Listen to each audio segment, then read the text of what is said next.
Este es un discurso jasídico de Frierdiker Rebbe, el Rebbe anterior, Rabbi Yosef Yitzhak Schneerson, de bendita memoria, del año Tovshin Beis, 1942. Este versículo está basado sobre una Mishnah, una enseñanza de nuestros sabios de Pirkei Avos, la ética de nuestros padres.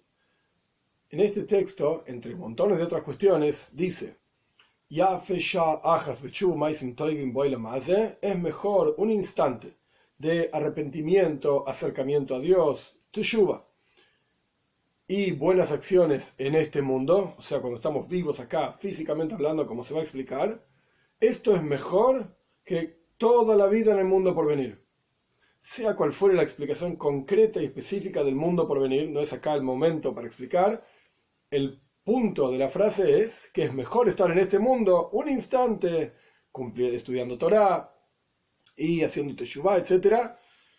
O sea, arrepintiéndose y acercándose a Dios, cumpliendo preceptos. Esto es mejor un instante que toda la vida en el mundo por venir. Dicho esta frase, explica el Rebbe de la siguiente manera. Aparentemente no tiene sentido. El mundo por venir es algo espectacular, la venida de Mashiach, la presencia de Dios en el mundo. Entonces, ¿cómo podemos comparar la vida en este mundo? A pesar de que uno está cumpliendo una mitzvah, uno está estudiando Torah, pero ¿cómo podemos comparar un instante de vida en este mundo material y físico con toda la vida en el mundo por venir? Y no solamente comparar, sino decir es mejor estar en este mundo que en el mundo por venir. ¿Cómo puede ser esta cosa? Esto es lo que va a explicar el Rebbe en esta frase, en este discurso al respecto de esta frase. Dice el Rebbe, existen dos tipos de vida. Un tipo de vida es la vida del alma en el Gan Eden. Gan Eden se traduce en general como paraíso, pero el concepto de paraíso, más allá de toda la Divina Comedia de Dante, etc., el concepto de paraíso en el judaísmo es la percepción de la presencia de Dios, en una forma concreta en la vida de la persona. Es decir, las almas están en el Gan Eden, están en el paraíso, frente a la presencia de Dios, como está escrito en el Talmud. Están sentadas disfrutando de un rayo de la presencia de Dios. Este es el concepto de Gan Eden. Las almas están en el Gan Eden, en el paraíso, antes de que desciendan aquí abajo a este mundo, antes de que se invista el alma en un cuerpo, o después de que el alma sale del cuerpo y del mundo, después de los 120 años, por así decir, la persona fallece y la Neshome, el alma, vuelve al Gan Eden, al paraíso. Estos dos tipos de vida, a pesar de que son muy diferentes, sin embargo, son vidas espirituales. Es un concepto en vida, la Neshome, el alma, separada del cuerpo. Antes de nacer, después de nacer, sea como fuere. Dos tipos de vida que en realidad el concepto de ambas es lo mismo. Ruchnius, espiritualidad. Otro tipo de vida diferente es cuando el alma desciende a este mundo y le da vida al cuerpo. Se inviste dentro de un cuerpo. Es una vida material, concreta. Sobre estos dos tipos de vida decimos que es mejor un instante en tshuva, arrepentimiento, acercamiento a Dios y buenas acciones en este mundo, en el tipo de vida material, que toda la vida en el mundo por venir. Tenemos que entender qué significa esto. ¿Cómo puede ser? La vida en este mundo, cuando se acaban las cosas, por así decir, después de todo, al fin y al cabo, es una vida material. O sea, cuando analizamos realmente qué significa este mundo, al fin y al cabo es un mundo material. E incluso las huestes del cielo, los ángeles, los malajim, no son completamente espirituales. Como está escrito en Tehilim, en los Salmos 104, hoy se malach brujo y Dios hace a sus ángeles ruach, aire, y sus servidores, sus sirvientes, los hace fuego ardiente. Es decir, que la creación de los ángeles supremos contiene, digamos, está hecha el cuerpo de los ángeles supremos con estos dos fundamentos de fuego y aire. Y esto es una de las diferencias fundamentales entre las huestes del cielo, por así decir, las cosas espirituales, y las huestes de la tierra, las cosas materiales, todas las criaturas aquí abajo. Ahora va a explicar la diferencia. Dios creó las huestes de la tierra de manera tal que están compuestas de 4 fundamentos: Eish, Ruach, Maim, Afar, fuego, aire, agua y polvo, tierra. Paréntesis. Esto no es una contradicción con la ciencia. La ciencia tiene una forma de categorizar el universo en elementos, en átomos, en moléculas, no importa el detalle. Es una forma de entender las cosas. Otra forma de entender las cosas es como la Torah las entiende. Y vamos a ver una aplicación práctica en la próxima página, por así decir, de esta categorización en 4 elementos. Lo que quiero decir con esto es un ejemplo concreto. La Toira prohíbe comer al pueblo judío todos las criaturas que viven en el agua que no tengan escamas y aletas. Si no tiene escamas y aletas no se puede comer. Y si tiene escamas y aletas se puede comer. Ahora bien, la Toira llama, por así decir, peces a todo lo que vive en el mar, todo lo que vive en el agua.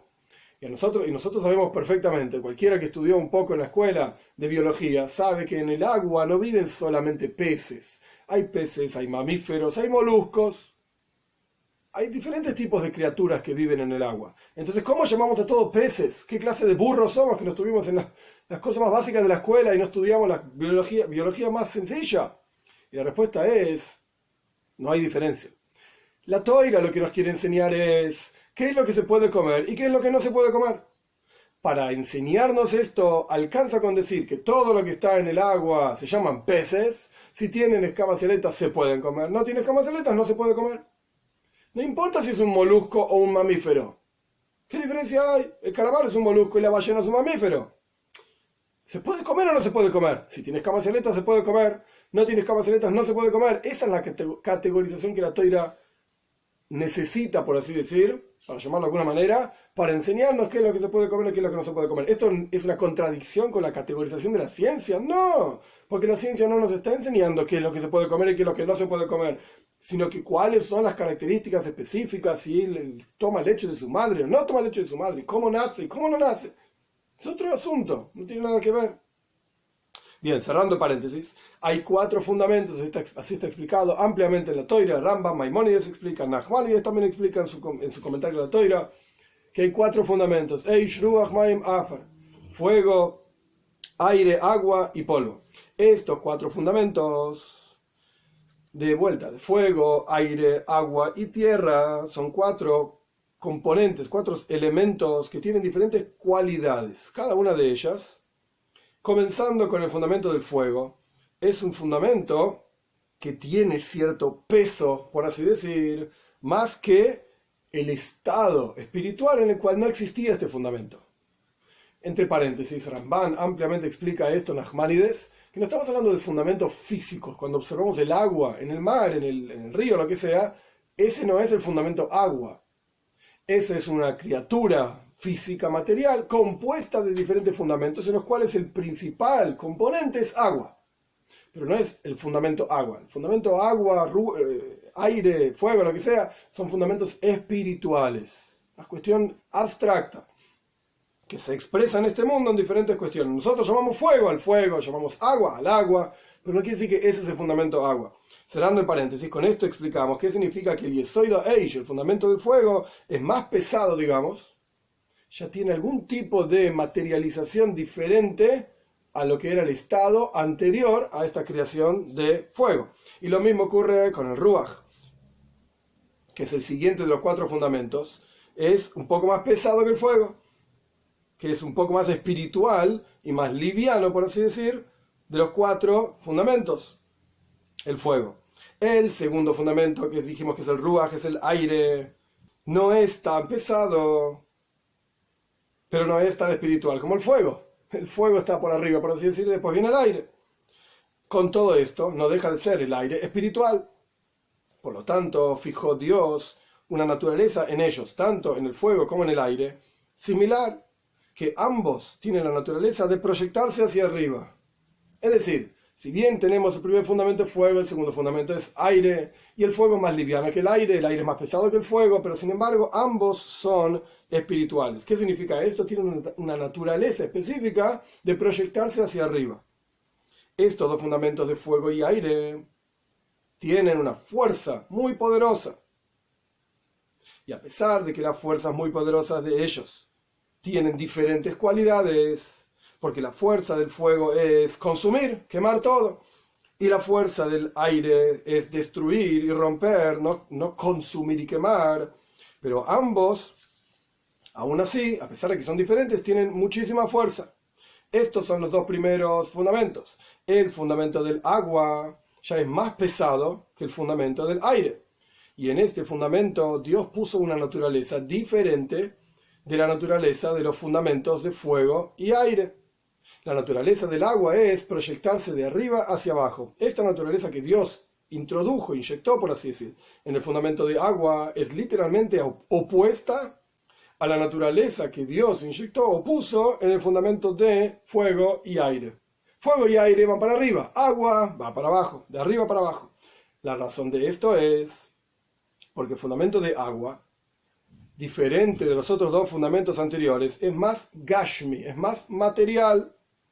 El fuego y el aire son más espirituales y la naturaleza de ellos es espiritual, es una naturaleza de ir de abajo hacia arriba. Pero la naturaleza del fundamento del agua es más material y por lo tanto su naturaleza también es más material. La forma y las cualidades es más material, descender desde arriba hacia abajo. Así nosotros vemos también en la naturaleza de las personas, como dije antes, el Rebbe lo va a aplicar al servicio a Dios. La naturaleza de las personas, una persona que es más refinada por naturaleza, no solamente que ama y desea todo aquello que es refinado, sino que se proyecta a las cuestiones refinadas y a una vida y a una comprensión intelectual más refinada. Se dedica a cosas de refinados. Una persona que es más megusham, más ordinario, más materialista, por naturaleza, ama y desea cosas ordinarias y se proyecta hacia las cosas ordinarias, porque por naturaleza es una persona ordinaria. Esta es una de las diferencias fundamentales entre lo espiritual y lo material. Lo espiritual es más refinado y lo material es más ordinario. El refinamiento, aquello que es refinado, se proyecta hacia arriba, por así decir, de abajo hacia arriba, a buscar mayor y mayor refinamiento constantemente. Y lo que es ordinario se proyecta al revés, de arriba hacia abajo, a buscar más y más ordinario. El fundamento de agua también tiene muchísima fuerza, como dijimos sobre los otros dos fundamentos. Y el fundamento de tierra, polvo, es el más pesado de todos los otros fundamentos. Las huestes de la tierra, o sea, todas las criaturas que existen aquí abajo en el mundo, Dios los creó con una composición de estos cuatro fundamentos: fuego, aire, agua y tierra. Y las huestes del cielo, todas las cosas espirituales, Dios las creó con una composición de dos fundamentos: Eish y Ruach, fuego y aire, que son más espirituales. Por eso toda la creación, digamos, espiritual es, como su nombre lo indica, espiritual. Y esto es lo que significa el Tehilim, el Salmo que trajimos antes, el 104, que Dios hace a sus ángeles Rujois, Ruach, aire, Mesharza, a sus sirvientes, Eish Loyet, un fuego ardiente. Existen ángeles que Hashem creó a ellos con una composición de estos dos fundamentos, Eish y Ruach, el fuego y el aire, que son fundamentos espirituales. Y existen ángeles que Dios los creó solamente con uno de estos fundamentos, el fuego o el aire. Porque en todas las huestes del cielo, todo lo que existe ahí arriba es Ruchni, es espiritual. Arriba, entre comillas lo digo, no hay ni arriba ni abajo, etc. Dios está en todos lados. Es una cuestión abstracta y espiritual. Lo llamamos arriba, como diciendo, nos trasciende a nosotros, más allá de lo que podemos entender, lo llamamos por arriba de la cabeza, por así decir. Pero no quiere decir que sea arriba y no abajo, etc. Es algo espiritual, abstracto. Pero esto es al respecto de las huestes del cielo, que Dios las creó con un componente, dos componentes, Eish y Ruach, fuego y aire. Pero las huestes de la tierra, toda la creación que Dios hizo aquí abajo, es una composición de los cuatro fundamentos. También al hombre y también la vida en este mundo, que en general la vida en este mundo es una vida material. He aquí, incluso Tshuva y Maisim Toivim, que volvemos a la cuestión que da comienzo a todo el discurso, incluso el arrepentimiento y las buenas acciones. ¿Cómo son buenas acciones? Aquí abajo, materiales. Uno hace un favor a otra persona, uno está aquí abajo involucrado en el mundo material. Si es así, evidentemente es superior. ¿Cómo puede ser que sea superior, perdón? Es la pregunta. ¿Cómo puede ser que sea superior una vida material? Ahora con un poco más de explicación y más detalle. Si todo lo que es material aquí abajo está creado de cuatro fundamentos que son más pesados, más materiales, más ordinarios, etc., y se proyecta hacia abajo, ¿cómo puede ser que esto sea superior a toda la vida en el mundo por venir, que es algo espiritual, que se proyecta hacia arriba y es más liviano, etc.? Este es el primer capítulo, Kitzur. Resumen: la vida del alma en el Gan Eden, en el paraíso, antes de descender aquí abajo, y cuando se va de este mundo después del fallecimiento, son vidas espirituales. Y la vida del alma en el cuerpo es una vida material. Y trajimos que hay cuatro fundamentos: que son el fuego, que es el más refinado y elevado de ellos. Después se viene el aire, un poco más grueso, por así decir. Después viene el agua, que es algo material. Y dijimos que lo refinado se proyecta de abajo hacia arriba. Y que lo material se proyecta al revés, de arriba hacia abajo, hacia lo ordinario. Y dijimos que el polvo, la tierra, es el más ordinario y grueso, por así decir, de los 4 fundamentos. ¿Veis? Segundo capítulo. Dice el Talmud, la Gemara dice en Psachim, que hay 7 cosas que fueron creadas antes que el mundo. Shiva Dvarim, 7 cosas. Y la Gemara enumera ahí Toira, Tshuva. Toira es una de ellas, la Torá. Tshuva, el arrepentimiento. La Gemara dice otras, acá el Rebbe no cita todas. Pero la Gemara dice el Gan Eden también fue creado antes que el mundo. El Gehinam, o sea, donde la gente es juzgada. Lo que se llamaría, digamos, purgatorio. Una cosa así, el infierno no existe en el judaísmo, pero es otro asunto. Kisia Kovoi del trono celestial divino fue creado antes que el mundo. El Beis Hamikdash, el templo, fue creado antes que el mundo. Y el nombre de Mashiach. Esto es lo que dice el Talmud. Pero, volviendo al contexto de nuestro discurso, tanto la Torá como Tshuva fue creado antes que el mundo. Tenemos que entender, y el Gan Eden también, perdón, el Rebbe cita Gan Eden también, el paraíso también. Tenemos que entender, el Gan Eden, el paraíso, es la recompensa por la Torá y las mitzvahs que la persona hizo en este mundo. Cuando la persona estaba viva, la persona estudió mucha Torá, cumplió muchas mitzvot, todas las que le corresponden, etcétera, etcétera, y tiene una recompensa en el mundo por venir. Es uno de los fundamentos del judaísmo, Harbe Oynish, recompensa y castigo. Una persona cumple con lo que tiene que hacer de acuerdo a lo que Dios manda, tiene recompensa en el mundo por venir. Y esta recompensa que Dios nos da es algo que viene a la persona solamente cuando la persona termina de hacer un trabajo.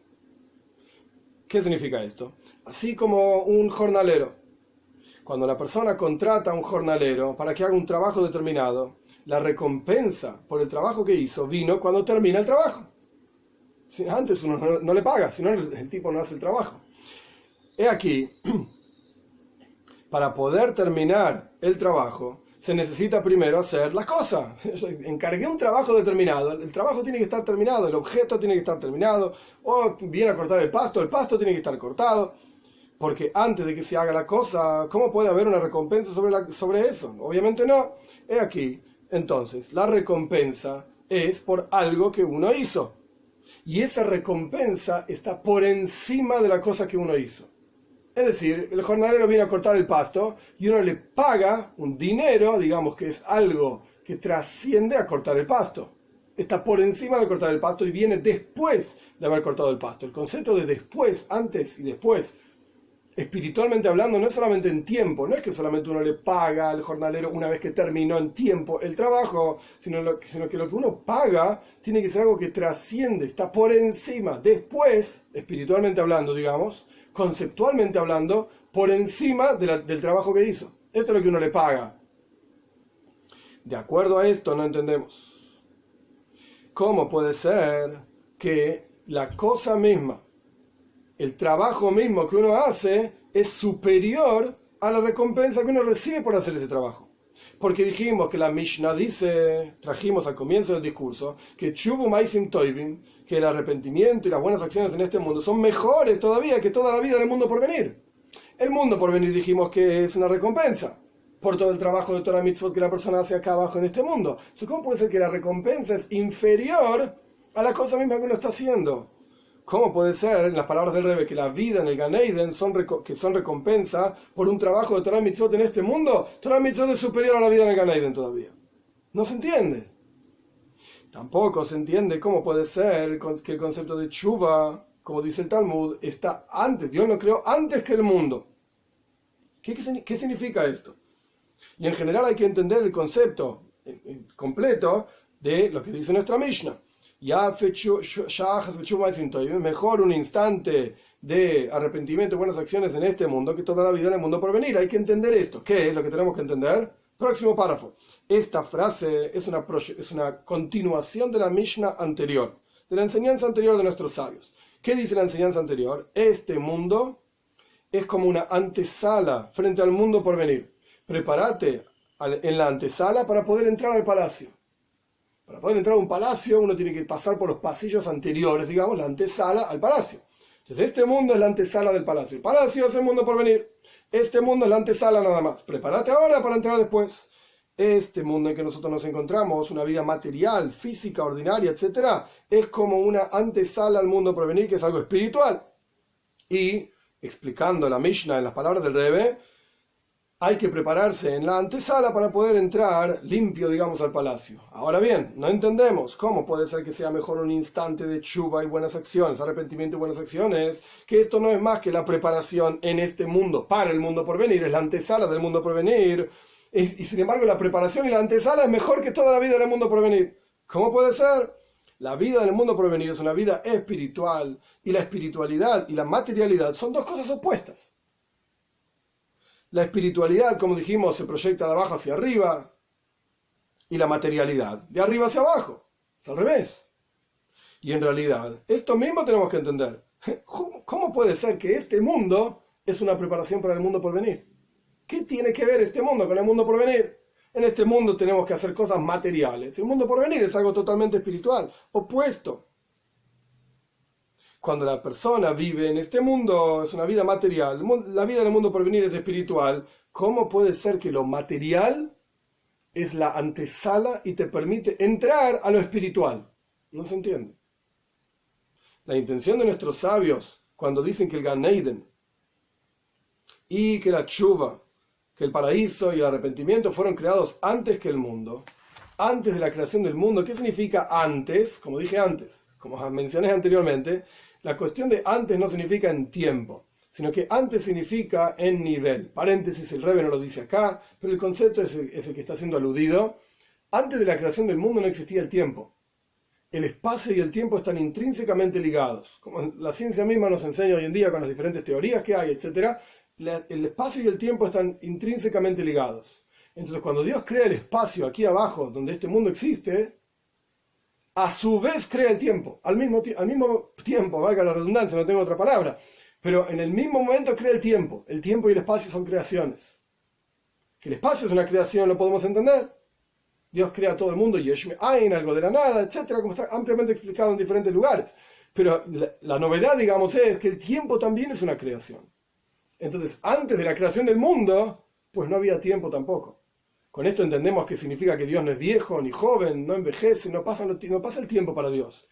Todo lo que ocurre aquí abajo está supeditado al tiempo. Absolutamente todo. Yo no puedo estar en dos lugares a la vez. Somos secuenciales, primero en un lugar, después en otro lugar. Primero hago una cosa, después hago la otra. Primero el primer capítulo, después viene el segundo capítulo. Pero Dios no está limitado al tiempo. El tiempo es una creación de Él. Esto sería como el ejemplo de cuando un científico hace una experiencia.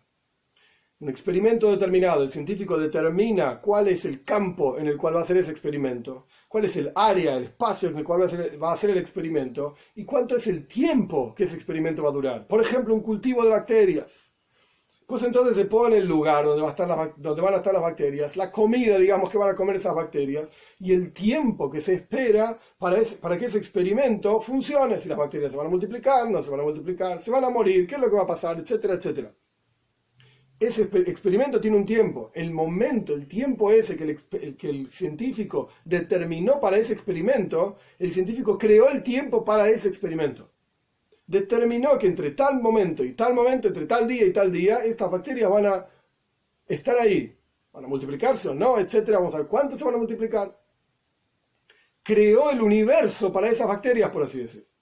Es una imagen de cómo entender que Dios trasciende el tiempo. Para el científico hay antes, digamos, del experimento, y hay después del experimento. Y él tiene su vida que no tiene nada que ver con el experimento.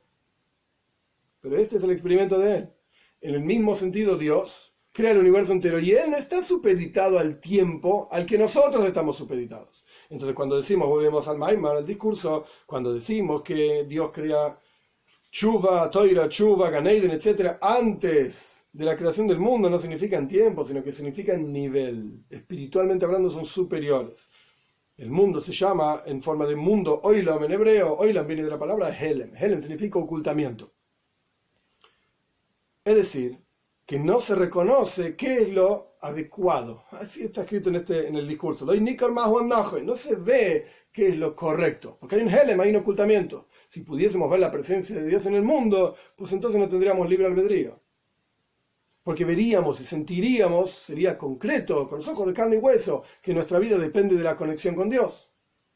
Depende de las mitzvot que hacemos. La palabra mitzvah viene de la palabra tzavta, unión.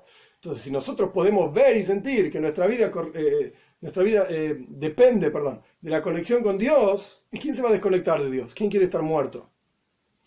Entonces, hay un helem, hay un oilom, un mundo que representa helem, ocultamiento. Todas las cosas que Dios creó en el mundo tienen un cuerpo y tienen un alma, que es el alma, digamos, lo que da vida a este cuerpo que Dios creó. Cuerpo y alma. Y lo principal es el alma que da vida al cuerpo. Pero ver, cuando uno ve algo, lo ve con el cuerpo. El alma de la criatura, nosotros no la podemos ver, el alma está oculta.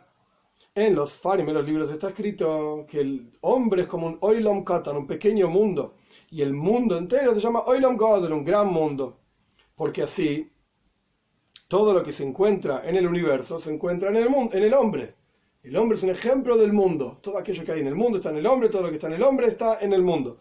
Y como dicen nuestros sabios, ¿cómo es? El alma da vida al cuerpo, de la misma manera Dios da vida al mundo. Y por eso está escrito, mi besaria Hazeleka, dice Ioif, de mi carne voy a percibir divinidad. Es decir, de mi propio cuerpo yo puedo ver cómo es Dios, de la relación que hay entre el cuerpo y el alma, puedo entender la relación que hay entre Dios y el mundo.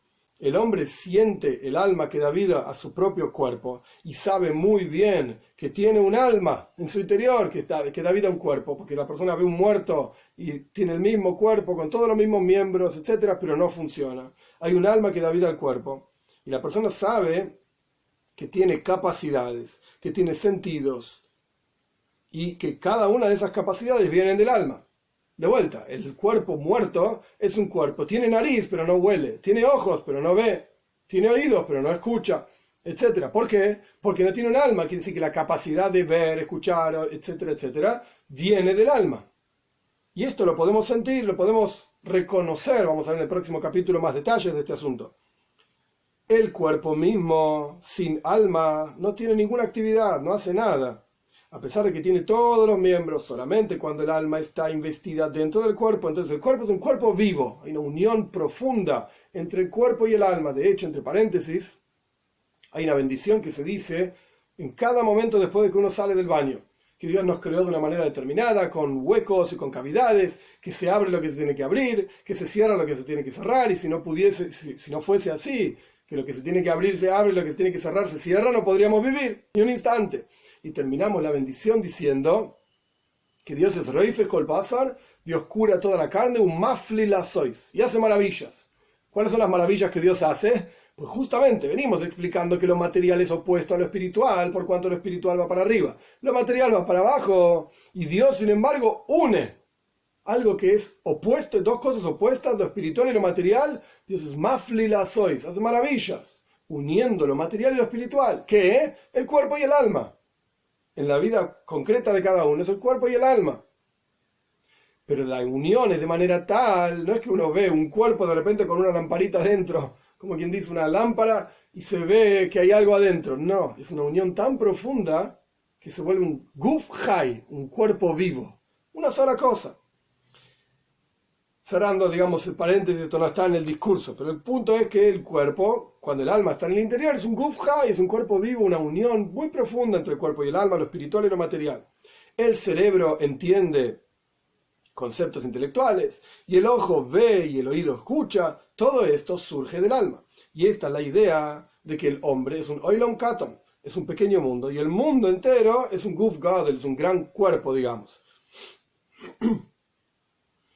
Porque de la vida del oilom katan, del pequeño mundo que es el hombre, podemos entender la vida, por así decir, del cuerpo grande que es el mundo. Este fue el segundo capítulo, Kitzur, resumen. Dios creó Tshuva y Gan Eden en un nivel espiritual superior al mundo. Eso es lo que quiere decir el Talmud cuando dice antes que el mundo. Dijimos que el mundo es un ocultamiento. La palabra oilom en hebreo viene de la palabra helem. Oilom significa mundo, helem significa ocultamiento. Es decir, hay una vitalidad, una energía divina oculta en el mundo. El cuerpo de la criatura oculta justamente la vida del alma, la neshome, en el interior, el alma en el interior está oculta. El hombre es un pequeño mundo y el mundo es un gran cuerpo. 3. Gimel. A pesar de que el hombre sabe que tiene dentro, en su interior, un alma que le da vida al cuerpo, y él siente ese alma del cuerpo dándole vida al cuerpo, sin embargo, no sabemos, el hombre no sabe qué es el Mahus Ahais, la esencia de la vida. ¿Qué es? ¿Cómo es el alma? Esto no lo sabemos. Este conocimiento que nosotros sabemos que está, esa vida, a pesar de que es un conocimiento concreto y verdadero, real, yo sé que estoy vivo. Y la persona lo siente que es así efectivamente. Sin embargo, es un conocimiento que no es más que el conocimiento, en hebreo se dice Yedias Hametzius, el conocimiento de la existencia. Algo es, pero yo no sé qué es. Yo sé que estoy vivo, sé que tengo un alma, sé que el alma existe. Ahora, ¿qué es el alma? Esto no lo sé. Esta es la diferencia entre Yedias Hametzius, conocer la existencia de algo, y Yedias Mahus. Mahus es la esencia. Como vamos a estudiar, Mahu, ¿qué es?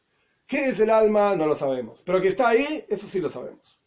La persona sabe que tiene un alma de manera tal, que es un alma de vida, Koyach Haim, es un alma de vida, que le da vida a todos los miembros de su cuerpo. Pero ¿qué es esa vitalidad? Es decir, Mahusa, la esencia de esa energía vital, esto la persona no lo sabe. Y por cuanto la persona no puede dibujarse, por así decir, a sí mismo qué significa el alma, entender cómo es el alma, etcétera, esto no lo podemos hacer porque la persona no reconoce al alma, no conocemos, no sabemos qué es el alma. Sabemos que está, pero no sabemos qué es. Si la persona pudiese tener reconocimiento del alma, pudiese reconocer qué es un alma, entonces podría, por así decir, estas son las palabras utilizadas acá, letaer, letzayer, podría definir, explicar, dibujar qué es el alma. Así como con las cosas materiales, físicas, la persona puede describir para sí mismo qué es esa cosa, incluso algo que nunca lo vio. Pero por cuanto es algo material, está dentro del dominio del mundo y la vida material que la persona vive, la persona puede describir, explicar, dibujar qué es tal o cual cosa a pesar de que nunca lo haya visto. Y aquellas cosas que la persona puede describir para sí mismo, es capaz también de describir en palabras o en un dibujo sobre un papel, porque estamos hablando de cosas materiales. Si yo lo puedo entender, se lo puedo explicar a otro también, se lo puedo mostrar a otro y describir a otro, etc. Pero el Nefesh HaRuchnis, el alma espiritual, la persona no tiene forma de describirla. No tenemos ni palabras ni dibujos, no sabemos qué es. Y por cuanto no tenemos nada a que comparar el alma, automáticamente tampoco podemos describirlo, ni siquiera con palabras. Sino que todo nuestro conocimiento del alma es que sabemos que el alma está ahí y que es un alma que nos da vida. Pero ¿qué es? No lo sabemos. Al respecto de las fuerzas y los sentidos, las capacidades del alma, la persona solamente las puede reconocer por su actividad, por el hecho de que están ahí y actúan. El ejemplo es así: cuando la persona entiende un asunto intelectual, automáticamente sabe que tiene capacidad intelectual. Y tiene una prueba clara de esto. Porque antes de esto, antes de dedicarse a estudiar un determinado asunto, la persona no lo conocía, no lo sabía. Y ahora que la persona dedicó el tiempo, el esfuerzo, etcétera, para conocer ese asunto, ahora la persona lo sabe, lo tiene en la cabeza. Este conocimiento que ahora tiene, entonces, es una prueba de que la persona tiene algo que se llama Koyach HaSeichel, la capacidad intelectual. Está ahí, está presente. Y la prueba es, antes no sabía esto y ahora sí lo sé. Y del hecho de que la persona ve y escucha y todo el resto de los otros sentidos que están en el interior de la persona, el hecho de que ellos actúan, yo veo, esto no tengo dudas. Usaré anteojos, pero veo. Y escucho, mejor, peor, etc. Pero cada uno de estos sentidos es una prueba de que la persona tiene fuerzas en su interior que actúan, que tienen una peula, una actividad. cada fuerza en el recipiente que le corresponde. Es la fuerza intelectual en el cerebro, la fuerza de la visión en el ojo, la fuerza de la audición en el oído, la fuerza de andar en las piernas y así con todas las otras fuerzas y miembros en el cuerpo de la persona. Pero este conocimiento que la persona sabe que esas fuerzas del alma están ahí por cuánto actúan en cada una en sus miembros, no es más que, como dijimos antes, Yedias Ametzius, el conocimiento de la existencia, eso está ahí, y a través de las actividades de los miembros, la persona sabe que tiene Metzius Shel Koiches, tiene la existencia de fuerzas en el interior de esos miembros haciendo cosas, actuando. Y a través de las actividades, la persona sabe la existencia de esas fuerzas, pero la esencia de esas fuerzas no la conocemos, solamente a través de sus actividades. Sin embargo, hay una diferencia fundamental entre Yedias Metzius HaKoiches, el hecho de que existen las fuerzas, y entendemos que existen fuerzas por sus actividades, como explicamos. Esto es por un lado. Y por el otro lado, Yedias Metzius HaNefesh. Existe una diferencia con el conocimiento de la existencia del alma. Hasta ahora explicamos que existe el alma y existen las fuerzas del alma, por así decir. Y que ninguna de las dos las podemos entender qué es. Mahu, ¿qué son? No sabemos. Ambas entran dentro de la categoría de lo que se llama Yedias HaMetzius, el conocimiento de la existencia en oposición a Yedias HaMahus, el conocimiento de la esencia. Esto no lo tenemos. Pero, sin embargo, hay una diferencia entre cómo conocemos a las actividades del alma y cómo conocemos al alma, por así decir. Ambos dentro del dominio de Yedias HaMetzius, el conocimiento de la existencia. ¿Cuál es la diferencia? Que las fuerzas son cosas particulares. Cada fuerza es solamente lo que esa fuerza es. ¿Qué significa? La fuerza intelectual es una fuerza particular del intelecto, que no ve, esa fuerza no es capaz de ver, no es capaz de escuchar, tampoco es capaz de andar. Y la fuerza de visión es la fuerza particular de visión nada más, que no es capaz de entender y no escucha. Y la fuerza de audición es una fuerza particular de audición. No se mezclan, digamos, estas fuerzas, y una no es capaz de hacer lo que hace la otra, cada una es particular, específica de su actividad concreta. Así es con cada una de las fuerzas del alma. Hay una fuerza particular que actúa una actividad, lleva adelante, ejecuta una actividad particular, y automáticamente el conocimiento del hombre a través de la actividad particular de esa fuerza es un conocimiento de, y ahora viene una combinación, Mahus HaMetzius del Koyach, de la fuerza. ¿Qué significa esto en castellano y explicado? La esencia de la existencia. Dijimos que hay dos tipos de conocimiento, Yedias HaMahus y Yedias HaMetzius. Conocer la esencia de una cosa, conocer la existencia de una cosa. Y no se mezclan, digamos.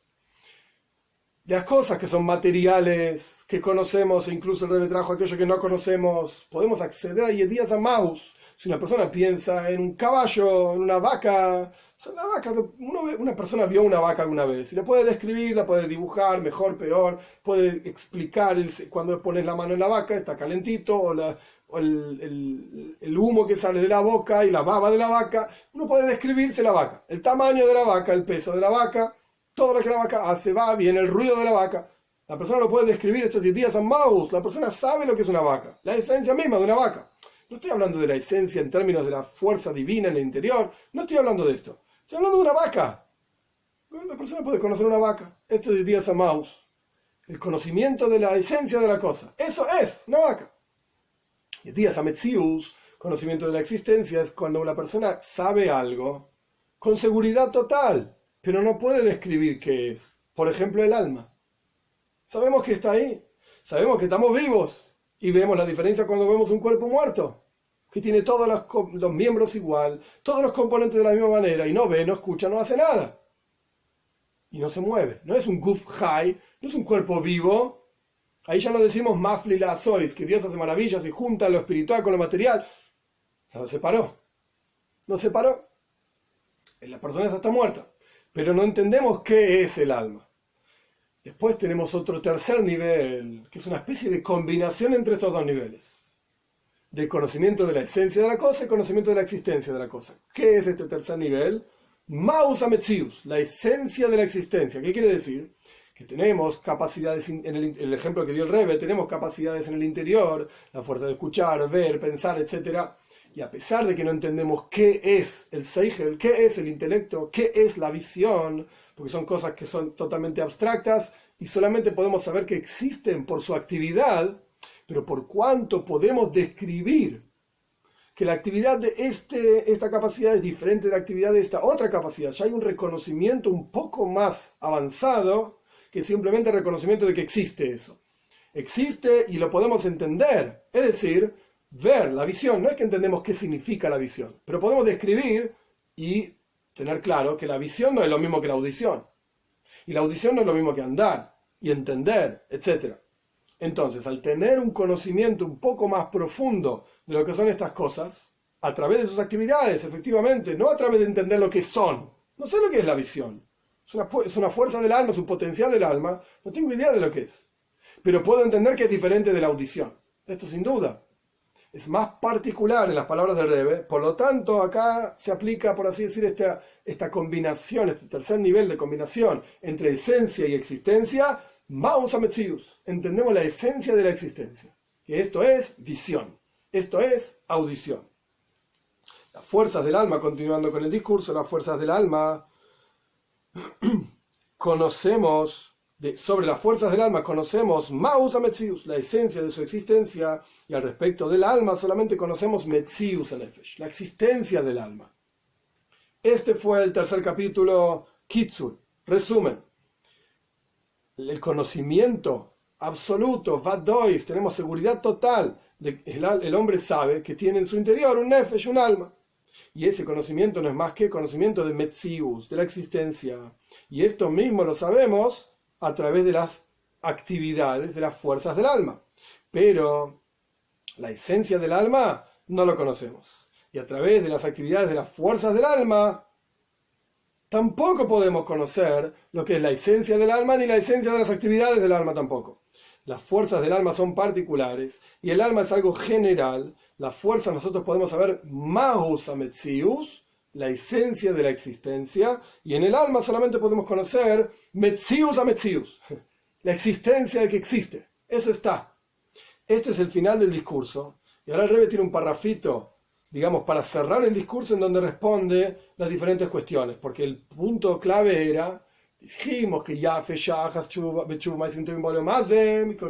dijimos que es mejor un instante de arrepentimiento y buenas acciones en este mundo material, que toda la vida en el mundo por venir. Y la pregunta original era, momento, el mundo por venir es algo espiritual, va para arriba, es más elevado, más abstracto, este mundo es material, va para abajo. ¿Cómo puede ser que es mejor este mundo que el mundo por venir? Y dijimos también otro problema, que esta enseñanza era una continuación de otra enseñanza, que este mundo es un proisdor, es una antesala del mundo por venir. Prepárate en la antesala para entrar en el mundo por venir. ¿Qué quiere decir entonces? Porque en realidad el mundo por venir es la recompensa de este mundo, y la recompensa debería ser superior a todo lo que hay en este mundo, pero es acá al revés. Nos preparamos en este mundo y este mundo es superior a la recompensa que vamos a tener en el mundo por venir.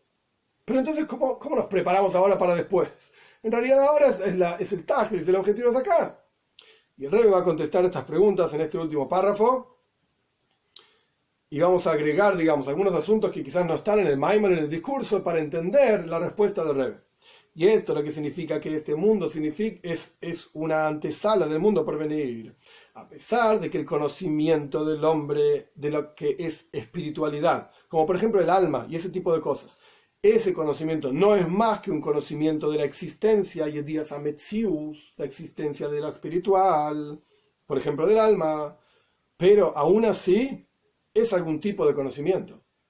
Y por lo tanto tenemos que prepararnos aquí abajo en la antesala, porque a través de este conocimiento, aunque no sea más que un conocimiento de que eso existe, pero no sabemos qué es, ese conocimiento nos permite posteriormente llegar a un conocimiento superior. Cuando la persona toma conciencia de que tiene una neshama, tiene una alma, hay un Dios y ese Dios está investido en cada cosa, y tenemos que buscar ese Dios en nuestro interior, etc. A través de ese conocimiento llegamos posteriormente en el Gan Eden, en el paraíso, a un conocimiento más profundo todavía de la presencia de Dios en el mundo, de la existencia de Dios, como dijimos antes, que el Talmud dice que los tzadikim, los justos, veamos kulam tzadikim, tu pueblo son todos justos, están sentados, o sea, lo que fuera que quiere decir en el Gan Eden, disfrutando de la presencia de Dios. No hay cuerpo en el Gan Eden. Sentado significa cuando alguien está beisiashpus. Sentado quiere decir que la persona está asentada en sus conocimientos. Es algo concreto y claro en su vida. Tiene un conocimiento asentado en su cabeza. Y esto lo que quiere decir que los tzadikim están sentados en el Gan Eden, en el paraíso. No porque están sentados y no están parados. Significa que el conocimiento de la presencia de Dios es algo concreto que ellos pueden percibir. El punto, volviendo al Maimar, es el punto, volviendo al discurso.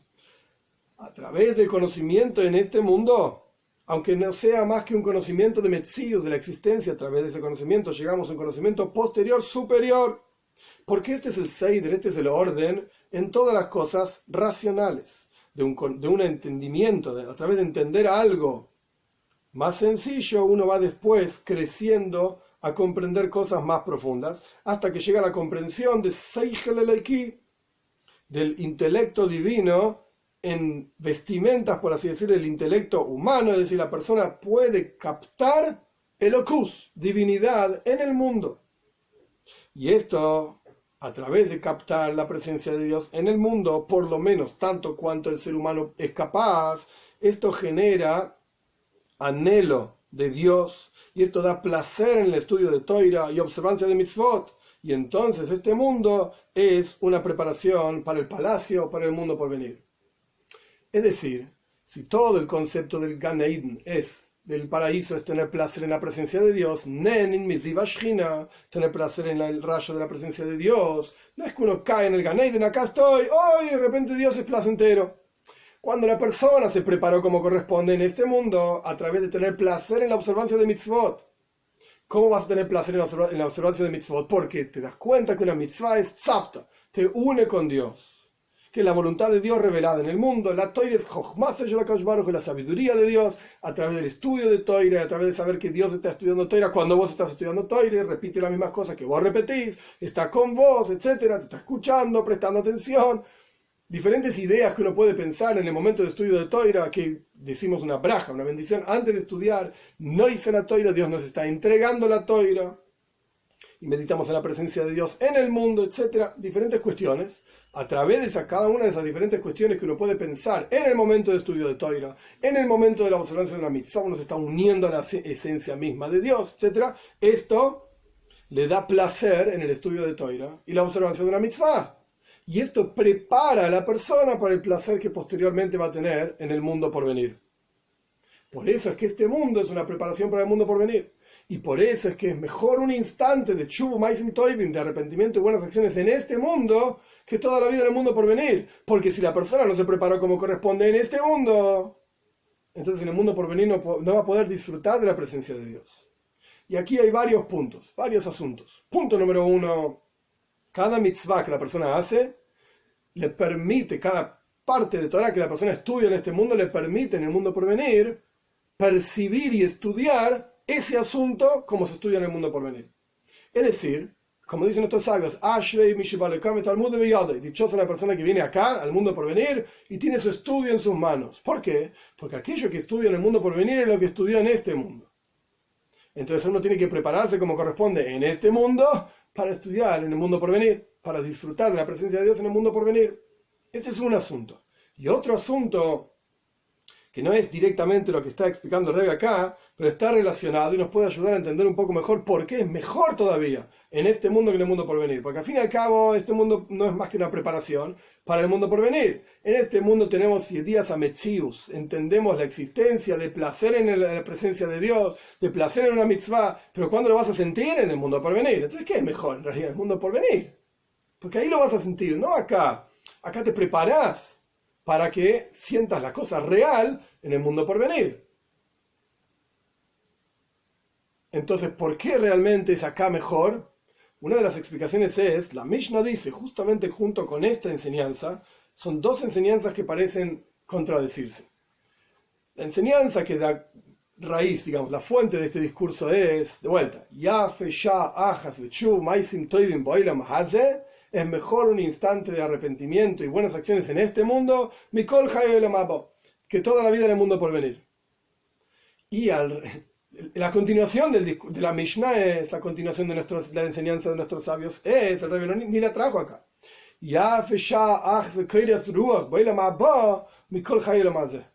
Es mejor un instante de placer en Dios, en el mundo por venir, que toda la vida en este mundo material. Entonces, ¿qué es mejor? ¿Estar en este mundo que es mejor que el mundo por venir? ¿O estar en el mundo por venir que es mejor que este mundo? Es una contradicción. Y la respuesta es, depende de qué asunto estamos analizando, ¿este mundo es mejor o el mundo por venir es mejor? Si estamos analizando una revelación de la presencia de Dios, pues este mundo se llama Helem, Oilam, mundo, Helem, ocultamiento. Acá está oculta la presencia de Dios.